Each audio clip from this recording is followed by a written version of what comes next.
Okay, so everyone's talking about artificial intelligence. Will it really transform, the global economy, our daily lives, deliver this massive growth? Or is it just, well, the latest buzz? Exactly. Because beyond the headlines, there are these deeper, more complex things shaping AI's economic future. Definitely. So today, we're doing a deep dive. We've got this fascinating stack of sources we've waded through.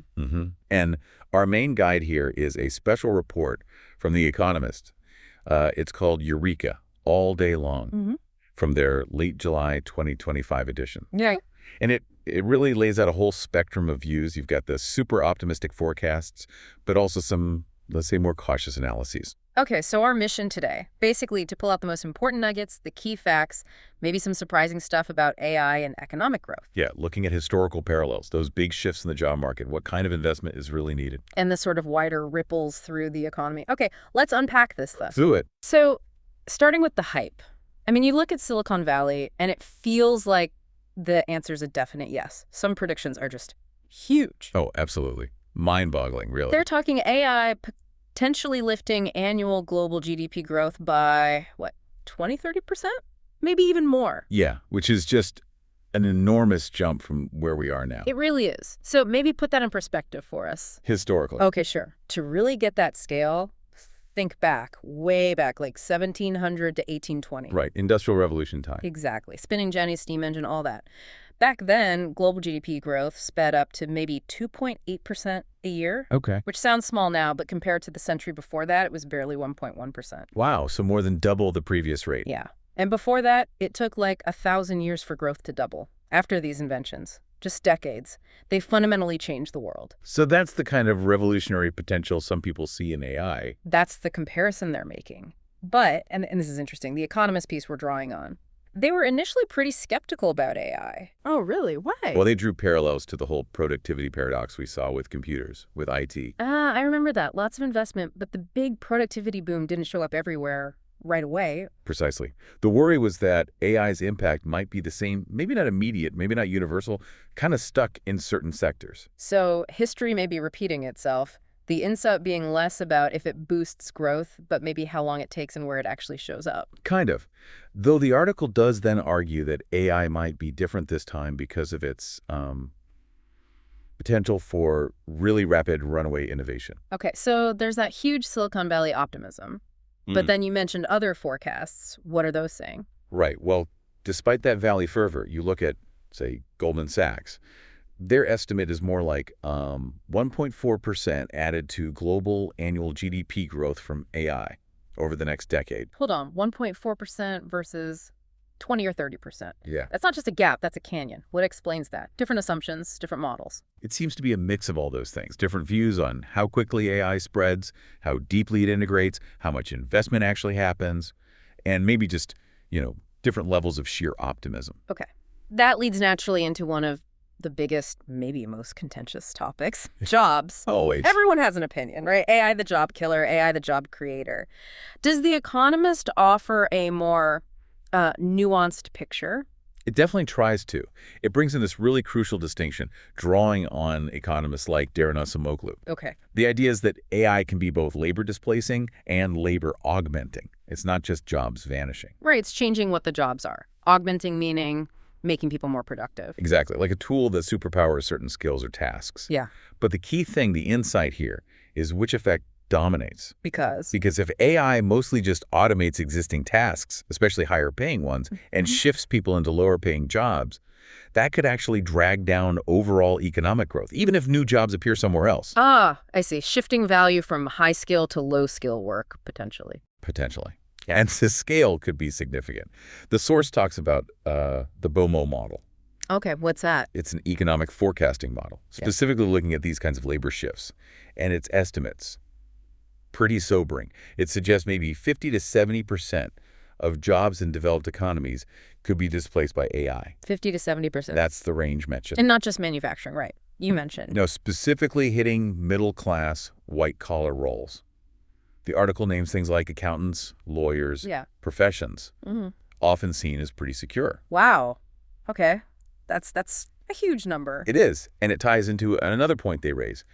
The superstar effect. Meaning? Meaning AI could disproportionately benefit a smaller group of highly skilled people or firms whose productivity gets massively amplified. Ah, so the rich get richer, the gap widens, more inequality. That's the risk. It could really exacerbate existing inequalities, consolidating wealth and making it harder for others to catch up. Poses a real challenge.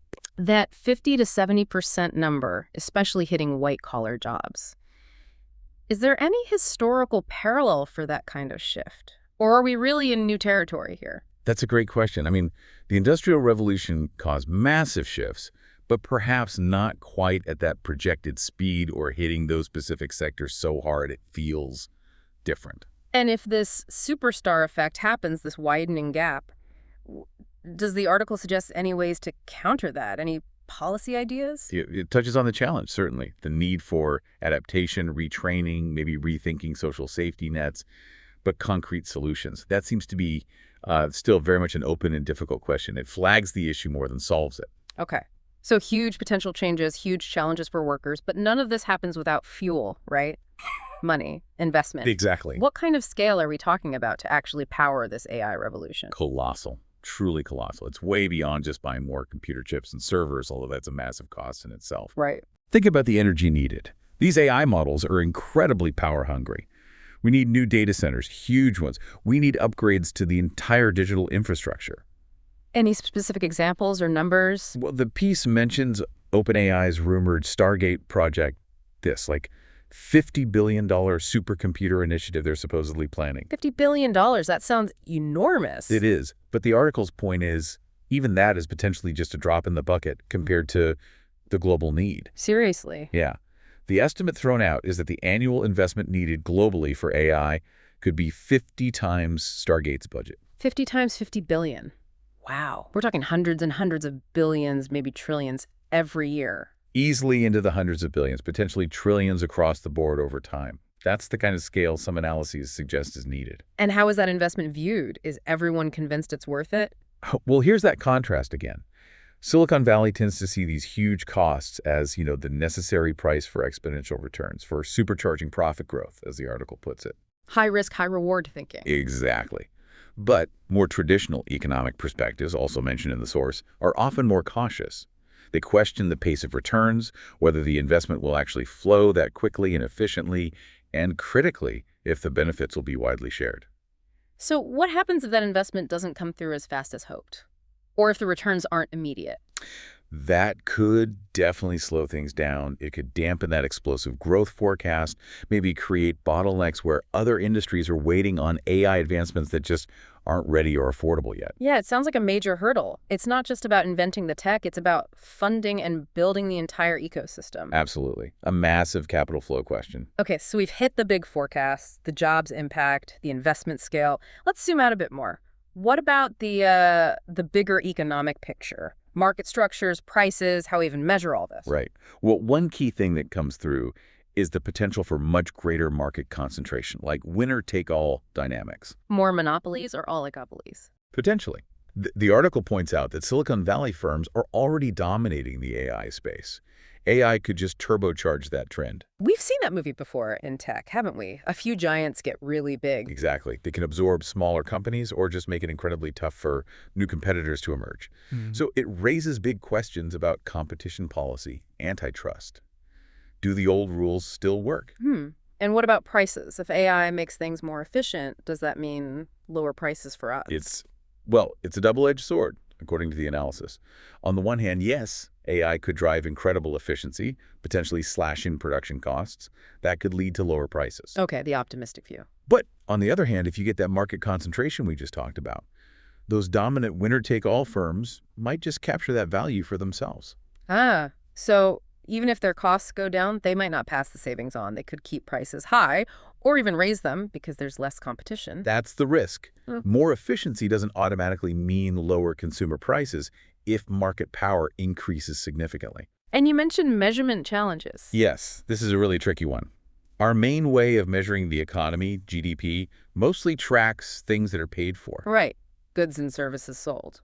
But AI might create enormous value in ways that GDP doesn't easily capture. Think about vastly improved free online services or better medical diagnostics that don't cost more, or just, open source AI tools. So real benefits, real value, but it doesn't show up in the official economic numbers. Exactly, which means the actual economic impact of AI could be much bigger than the official statistics suggest. Makes it really hard to track accurately. Okay, so let's try and pull this all together. It feels like we're left with these really conflicting stories, almost. It does seem that way, doesn't it? You've got Silicon Valley, maybe Goldman Sachs too, painting this picture of explosive growth, radical change. Yeah, the transformation narrative. But then you have these more cautious voices. Economists like Robert Gordon or Tyler Cowen are mentioned sometimes in these debates, reminding us that big tech shifts are complicated, they take time, they have downsides. Exactly, and that really flags an important point from the source material.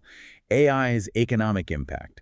It's not guaranteed, it's not baked in. It depends. It depends heavily on a whole bunch of interacting factors. How much investment actually happens and what kind of investment? What sort of regulations do we put in place? Right, to manage the downsides, like inequality or job displacement. And maybe the biggest one. Hmm. How well do we, as societies, as workforces, actually adapt to these really profound changes? So the future isn't just about the tech itself, it's about our response to it. Precisely. The destiny isn't written yet. What's clear then from this deep dive is that AI is without doubt an incredibly powerful force. Yeah. But its economic path, its ultimate impact, that's still being shaped. Very much so. And it's way more than just an engineering challenge. It's societal, it's economic, it's political. A huge complex puzzle. Well, thank you for joining us on this deep dive into the economics of AI. Lots to think about. Indeed. One final thought for you listening. Beyond all these numbers, the GDP forecasts, the job stats, consider how widespread AI might fundamentally change how we even think about human work. What does value mean in that future? What really stands out to you from all this?